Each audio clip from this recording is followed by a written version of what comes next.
Hey everybody, welcome back. In this video I'm going to show you how to play the guitar solo from Van Halen's Top of the World. Now it's still only been a couple of weeks since the passing of my favorite guitar player of all time, Eddie Van Halen, and I thought I'd come back with a positive, uplifting Van Halen song, and I can't think of a better one. This is probably my favorite Van Halen song from the Unlawful Carnal Knowledge album. It's just a lot of fun to play. Oh, and unlike most Van Halen songs, you don't tune your guitar down 1/2 step for this one. You're going to keep it in standard tuning. Alright, let's jump on into it. Now for the first section here, I'm not sure this is really technically part of the solo, but it leads up into it, and it is a lead guitar part, so I'm going to include it here in case you want to learn it. But basically, what Eddie's doing is he slid up to the 17th fret of the high E string, then went up a full step in a bend, and then gave it a wide vibrato, and then came back down. It's pretty simple. Okay? Alright, let's move to the next part. Alright, now with this next section, this is where the wah-wah pedal kicks in. And I'm not going to use the wah pedal for this lesson. You heard it at the beginning when I was playing the actual solo. But I want you to hear the notes unfiltered. And then later you can add the wah as needed. You can play the solo without a wah too, don't let that hold you back. But I'm going to play this solo without the wah in the lesson so you hear it unfiltered and pure. Here it is at normal and then slow speed.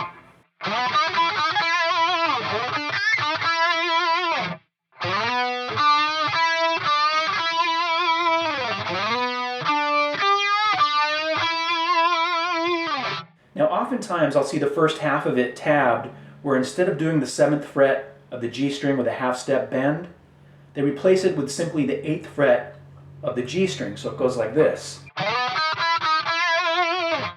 Okay? That's not correct. I understand why people tab it that way, because once you bend up at the 7th fret of the G string, you're essentially reaching that 8th fret note. But that's not the way Eddie does it. Certainly you can do that if it's more comfortable for you, but if you want to get it accurate, you want to do those 7th fret bends. All right, here's this section one more time at normal and then slow speed.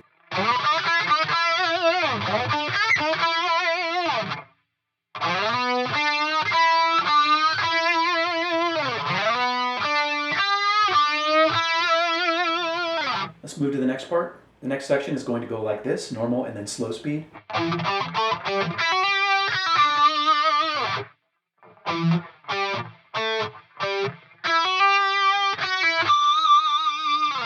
Now, I think the only advice I have for this one is those first 4 notes.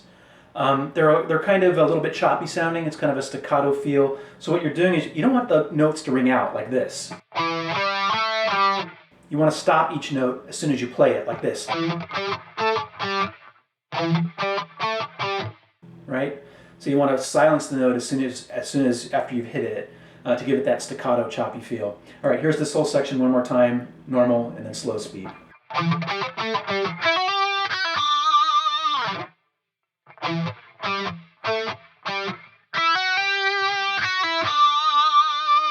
Let's move to the next part. Next section goes like this, normal and then slow speed.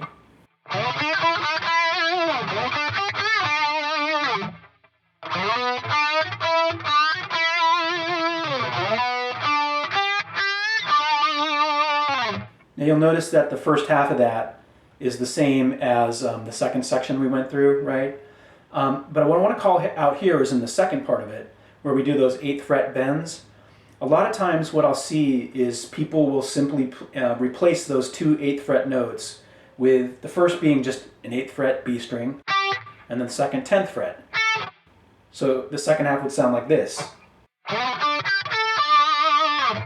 Okay, but again, and when I slow down the original, I hear the bends. Here's this section one more time at normal and then slow speed.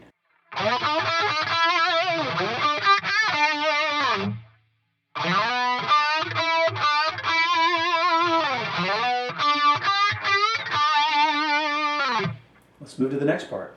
Here's the next section at normal and then slow speed.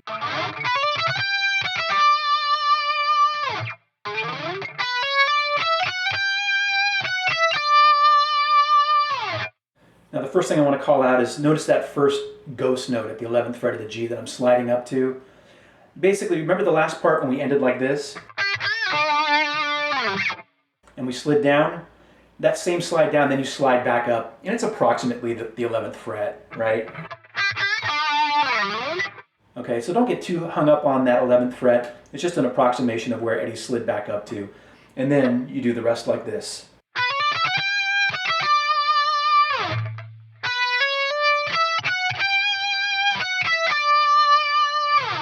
Now, you'll notice that once I get up to the high E string, I start picking the notes instead of hammer-ons. I think a lot of people miss that. They just do hammer-ons for the notes on the E string too. But I hear picked notes in there. Here it is one more time, normal and then slow speed.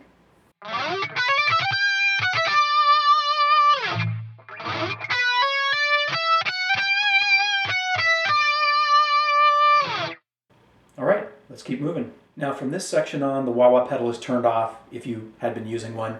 And here it is at normal and then slow speeds.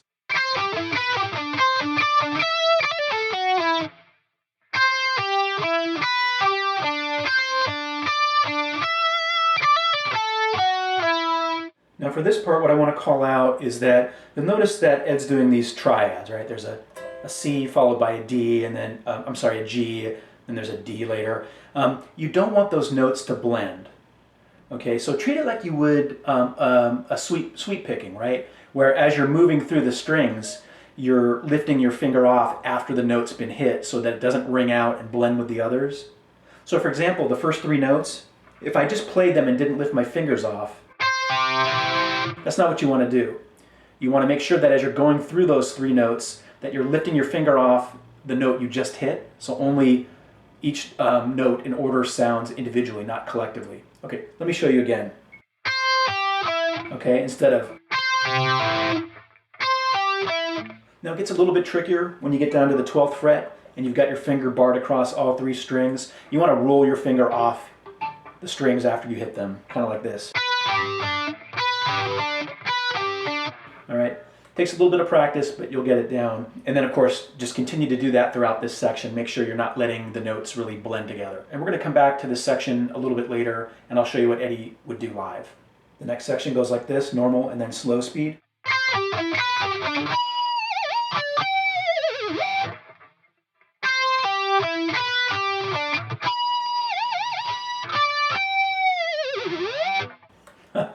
Now that's an approximation of what he's doing with the whammy bar. But first, of course, you start off with those triads again. And then that first harmonic, I do it at the 9th fret of the G string. Oftentimes you'll see it tabbed at the 4th fret. It's the same note. Right? But to me it just makes more sense to start on the 9th fret because you're closer to it, but you can do it either way. And then again, I approximated via the tabs what the whammy bar dips are doing. Okay, the first time around it's roughly, you know, a step down 3 times, and then just feel that one, okay? If you want to get technical, it feels like he goes down and then back up about a, you know, half step, and then he's down about, you know, 2.5 steps a couple times and then back up. But I didn't want to tab it that way because it's a pain in the ass to tab those kind of whammy bar dips. So just feel it.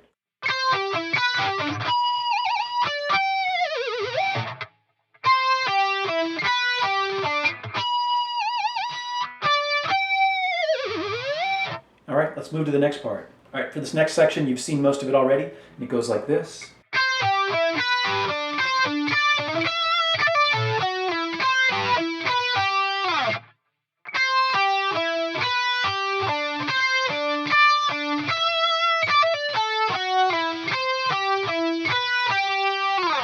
Again, you've already seen most of that, but just remember not to let the notes blend together. Try to arpeggiate them in such a way where you're lifting your fingers off after each note, so you're kind of rolling through each chord. Here it is one more time, normal, and then slow speed.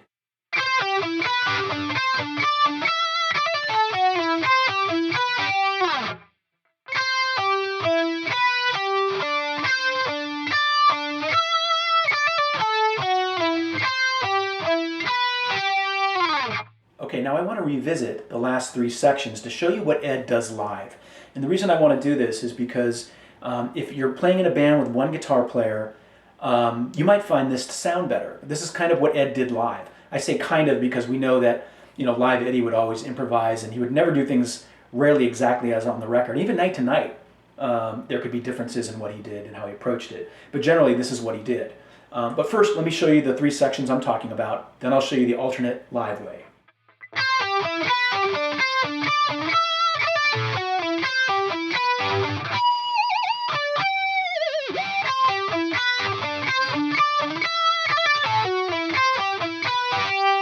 Okay, now here is the alternate way.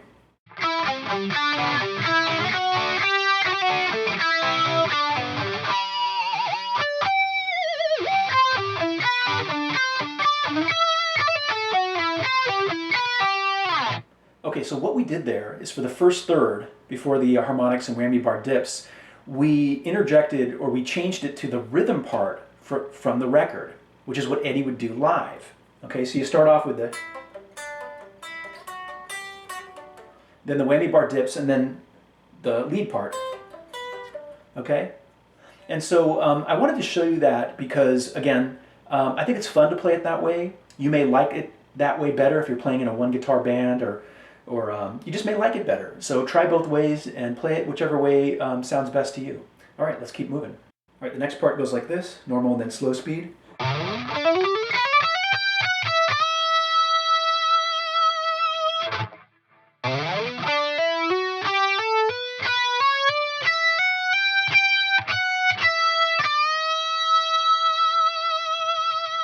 Now the first thing you'll notice is we've got that ghost note where I've slid up to the 14th fret of the A string. You don't have to do that. That's what I hear when I slow down and listen to the original. It's not like an intentional thing. I think Eddie's just getting his hand ready for the next part where he's doing the ascending, hammer-ons. Here it is one more time, normal and then slow speed.